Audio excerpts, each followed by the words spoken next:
Alright, so for those of you who watched my last video of me epically failing trying to replace the keyboard, I've since figured out how to do it successfully. And what I'm going to do, I've already gone ahead and replaced the keyboard, but I'm going to take it out, show you guys how it's done, and fix the keyboard flexing problem. If you look carefully on here, when you type, the keyboard kind of bends down along with it, and that's due to the fact that there's some empty space under it.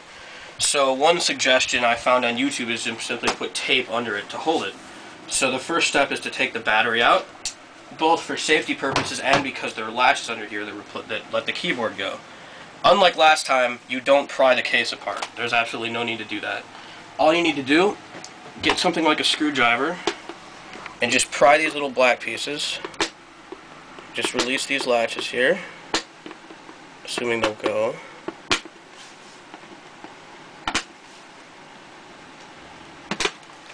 Once those are undone, all you need is a card, which I will use my room key here, but you can use like a credit card or anything like that. And this piece will pry up just like this, where you can now see underneath here. In this little piece where the blue lights are, you can see the buttons here, the power button, etc. And now, if you look on the keyboard, you'll see there are little screws holding this in place. So, all we need to do is grab a screwdriver and pull these out.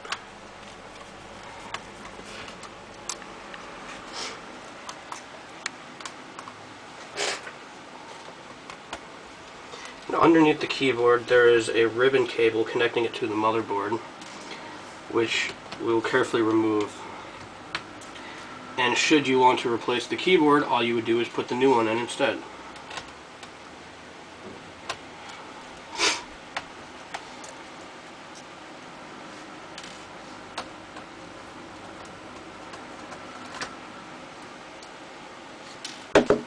So this comes up like this, and we unplug this cable, and now the keyboard comes out. So to attempt to fix this problem, I'm going to use some of this tape here, or this double-sided sticky stuff, and just, okay, this might,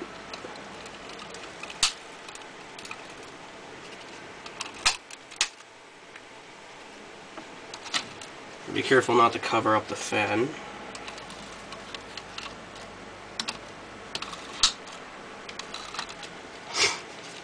You put some more in here, or not.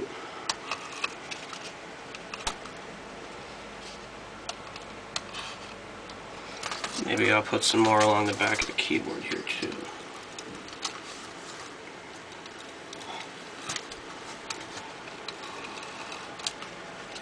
This way will actually stick to the metal here instead of flopping around like it did before.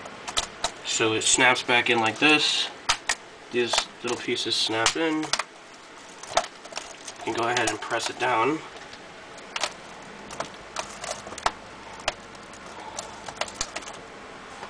And give it a second for the adhesives to set.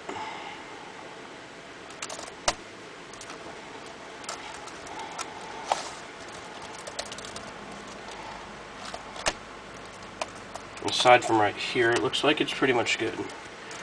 So, I'll go ahead and replace the screws here.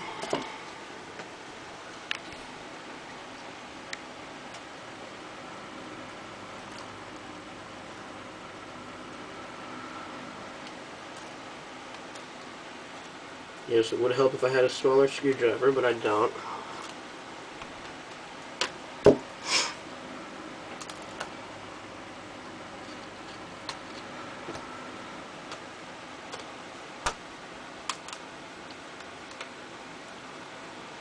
Okay.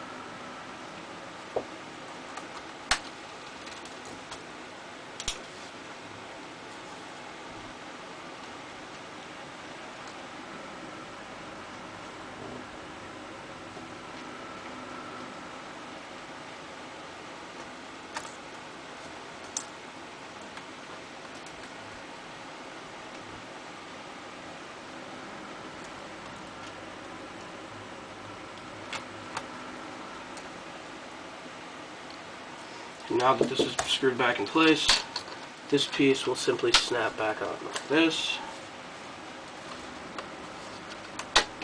Just be careful with it. Press along the edges, and you should hear it snap back together.